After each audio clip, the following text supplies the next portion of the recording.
Good morning friends, welcome back to the social class. In our previous class we know very well we have discussed about the Indian foreign policy. So as we have successfully completed the Indian foreign policy, today what I have planned is, today I have planned to start one more new lesson from the history, which is none other than social and religious reform movements. Okay, so as I am about to start a new lesson, that is the social and religious reform movements, today I am going to give the brief introduction about this lesson. So what are all the important concepts we are going to study in this lesson? So that is very important for us to understand.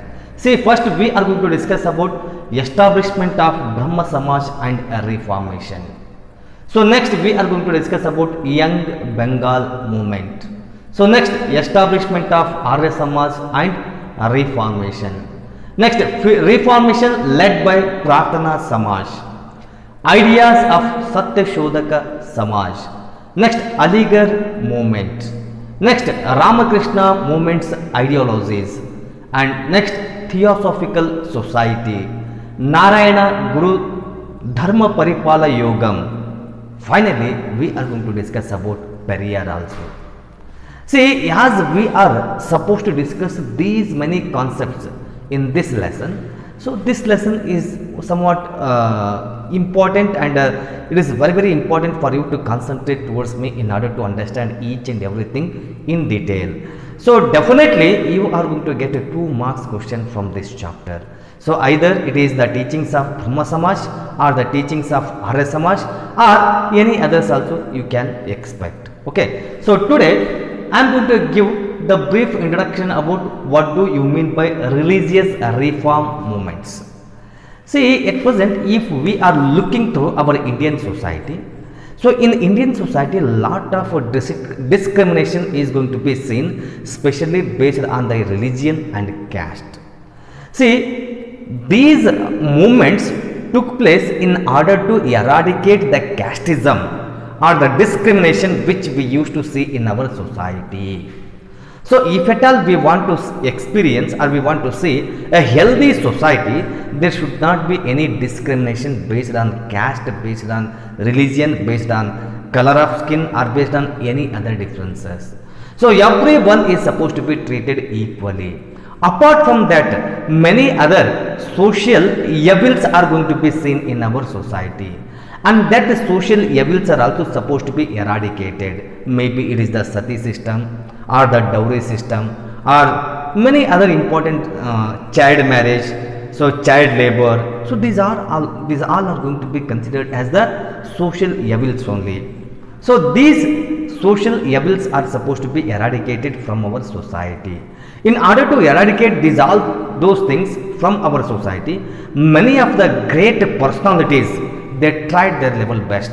So now we are going to discuss in detail what exactly you mean by social reform movements according to our syllabus. Okay, so once I am going to read out this one, listen carefully, and later we are going to have a discussion in detail about this one.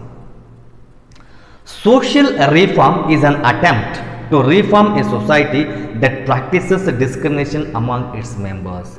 Now you see, social reform is there, no? It is an attempt to reform society that practices the discrimination in its members. See, usually in a society we come across number of members. So usually discrimination is going to be seen quite commonly in the society. So that discrimination is supposed to be eradicated. That should be changed. So reform is nothing but change. So changing of that is a discrimination itself is going to be known as the social reform. Okay, a reformation strives to bring back such a society into the 4 human values.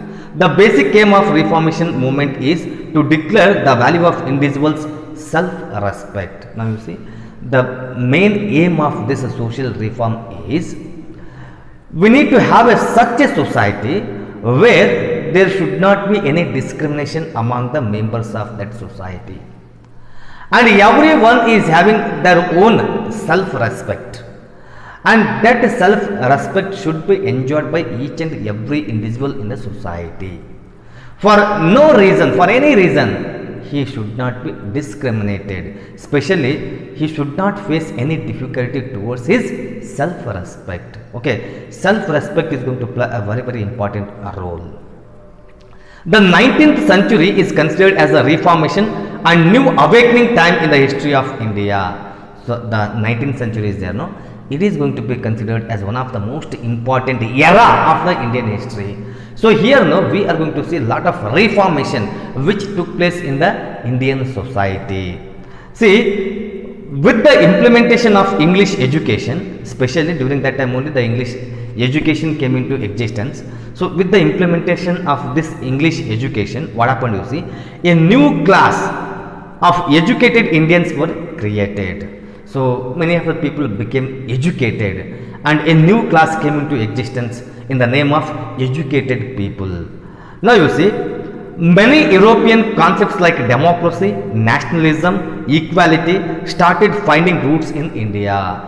So as a new educated class came into existence, no, many of the European concepts like democracy, nationalism and the equality, these started to find a root in our country.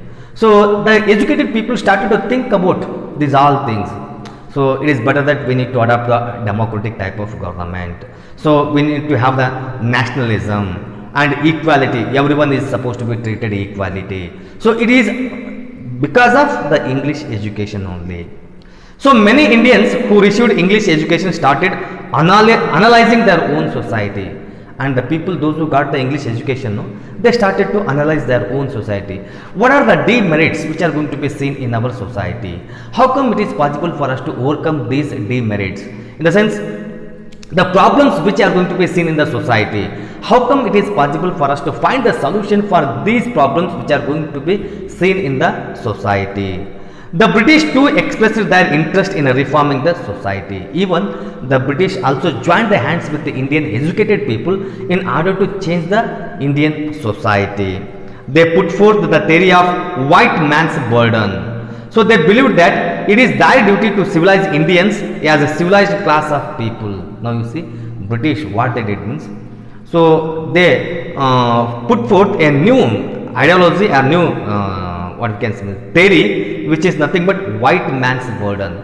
So this is the white man's burden. White man's burden in the sense, it is the responsibility of the Europeans or the British in order to civilize the Indians, and the Indians are supposed to be brought to the mainstream of the society by civilizing. Okay, and the British made an attempt to protect their political and economical interest under the guide of this theory.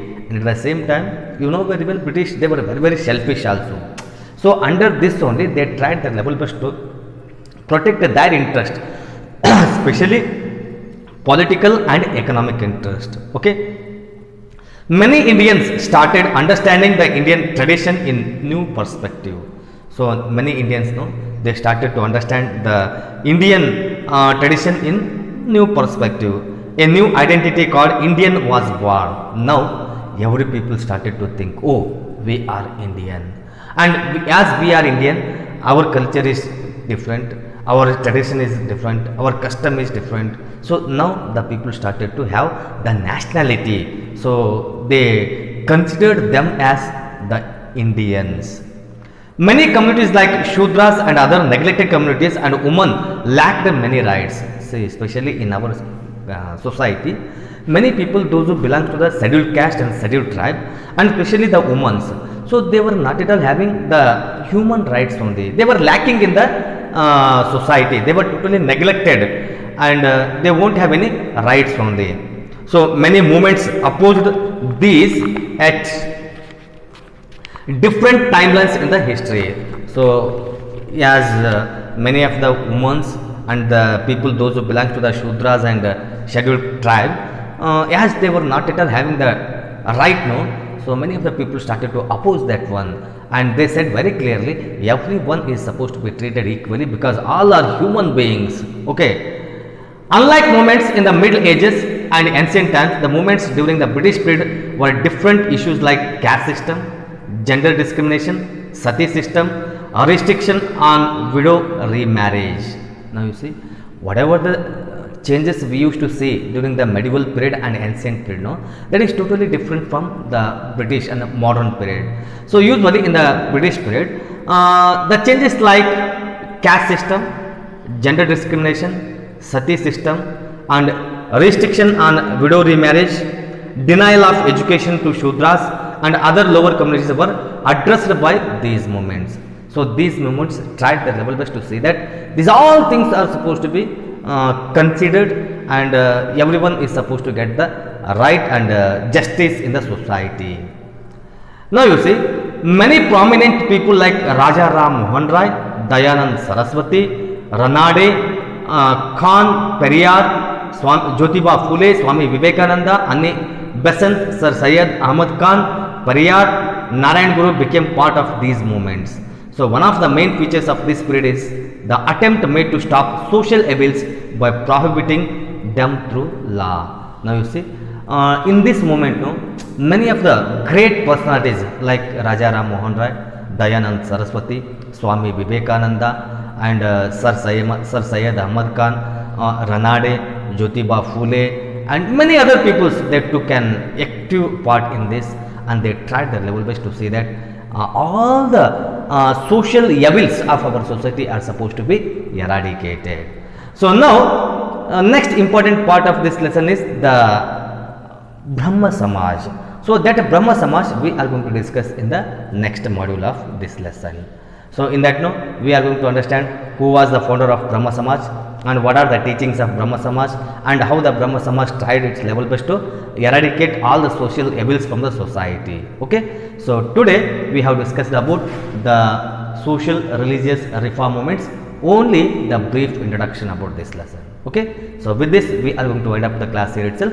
Next we are going to continue in the next period. Thank you.